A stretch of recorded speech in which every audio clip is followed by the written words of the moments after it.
Purpose of today's discussion now is to talk about the pushing exercise, why it's relevant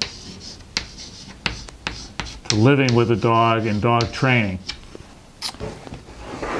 So, dealing with resistance is the #1 problem that any organism evolved to solve in the evolution of its life and how it makes its living and how it survives predation and anything germane to existence always involves resistance, overcoming resistance.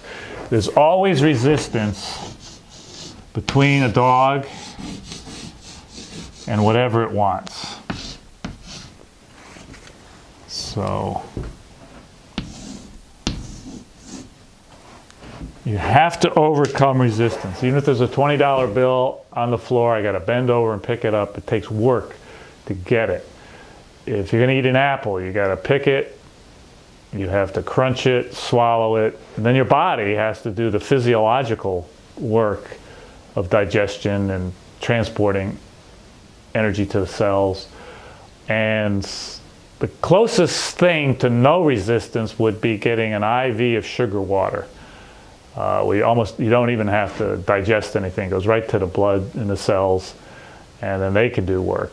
But you can see how minimal the absence of resistance is. So everything involves resistance. So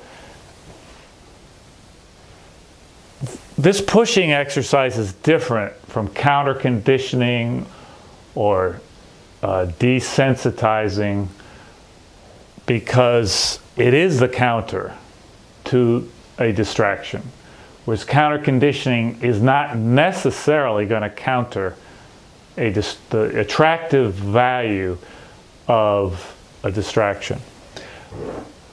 So we can just quantify things. If we were to say that this stimulus is worth 200 volts, if you will, of excitatory power, then in order for this animal to return, the dog to return to neutral, the goal of all behavior is to return to neutral.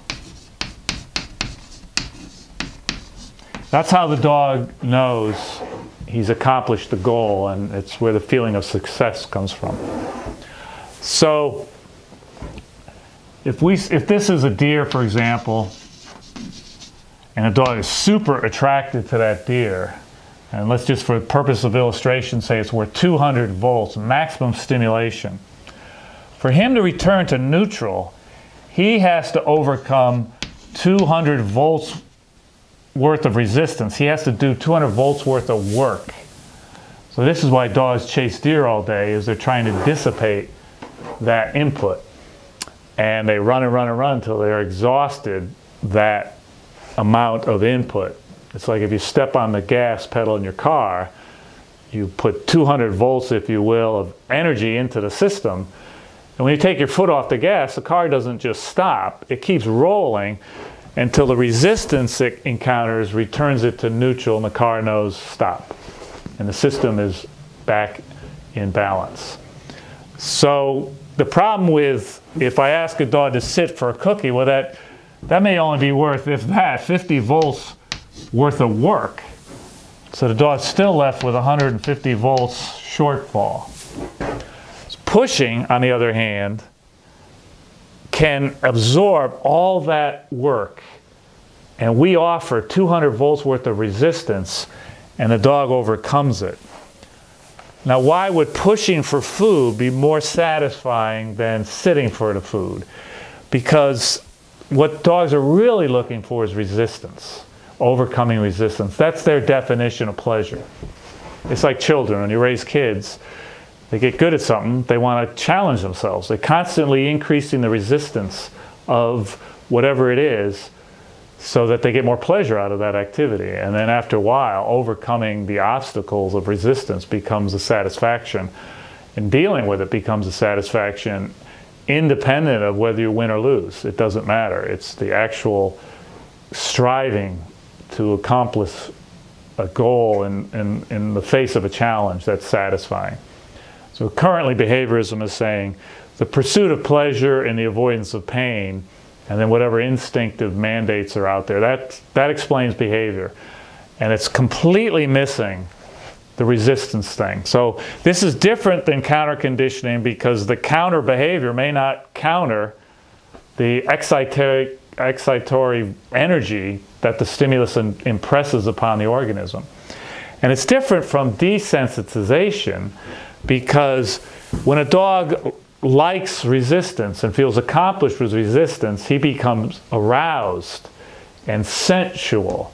And sensual is the basis of impulse control. It's what allows a wild animal to know when to go, when not to go, rather than just being on a knee-jerk reaction. It gives them a faculty of discrimination. So the dog becomes sensual to an intense situation that normally made him brittle and hypermanic and even dangerously aggressive. So we change his body state from hypermanic and sensitive and intense to soft and supple. And in that state, he can learn new things.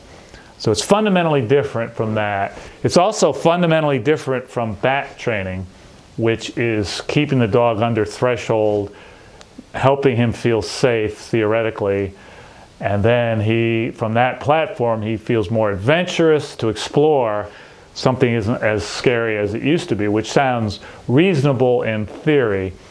But many dogs are so damaged, or they're always over threshold, that it doesn't get a toehold in the system. Whereas changing the dog's relationship to resistance through the pushing exercise changes his relationship to everything, because resistance is a common denominator to all experience, all perceptual states, and all learning resolutions. So in the next lecture or next video, we'll demonstrate the pushing and show some of the power of it vis-a-vis other things. So I think that sums it up.